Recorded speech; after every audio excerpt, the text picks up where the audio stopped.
Sta per giungere al termine il consolidato appuntamento settimanale della trasmissione televisiva di Sicilia TV Parliamo di, curata dal professore Giuseppe Crapanzano. Ogni settimana abbiamo avuto svariati ospiti dove sono stati trattati numerosi argomenti che sono andati dalla medicina al sociale e dalla cultura alla religione. Nella nuova puntata in onda da domani domenica avremo nei nostri studi le docenti del liceo Martin Luther King di Favara, Angela Dulcetta e Mirella Vella, entrambe referenti e curatrici del progetto scolastico Incontro con l'autore, e Valentina Piscopo, moderatrice degli incontri. Il piacere di leggere e conoscere soprattutto l'autore di un libro è lo scopo del progetto che si svolge nella scuola del preside Salvatore Pirrera. Nel corso della trasmissione si è parlato anche del lavoro del professore Crapanzano, ovvero l'Istria Adigina, libro che sarà oggetto di argomento per l'esame di Stato da parte di qualche studente del King. Anche questa settimana spazio alla musica. Abbiamo voluto affidare questo momento a Maria Laura Tulumello di Campofranco, allieva dell'Accademia Palladium di Lia Minio.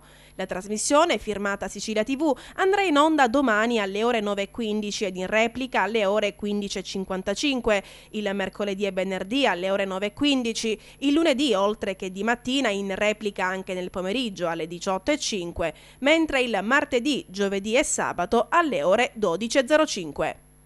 Essendo la penultima puntata non potevamo non interessarci della scuola e quindi dei progetti che si fanno a scuola e in modo particolare nella scuola superiore. Noi abbiamo il Martin Luther King con le docenti Dulcetta e Vella in modo particolare e la collaborazione di Valentina Piscopo che per tutto lungo il corso dell'anno, una volta al mese, hanno fatto la presentazione di un libro. Quindi questo è importante perché fa in modo che i ragazzi possano apprendere ed essere invogliati alla lettura, quindi apprendere a leggere, apprendere concetti, imparare bene e quindi esercitarsi e naturalmente sappiamo che il libro fa cultura e la cultura ti toglie dalla schiavitù, ti rende uomo libero, dice Vanzetti, e quindi in questo caso conoscendo vari libri e direttamente facendo l'incontro con l'autore,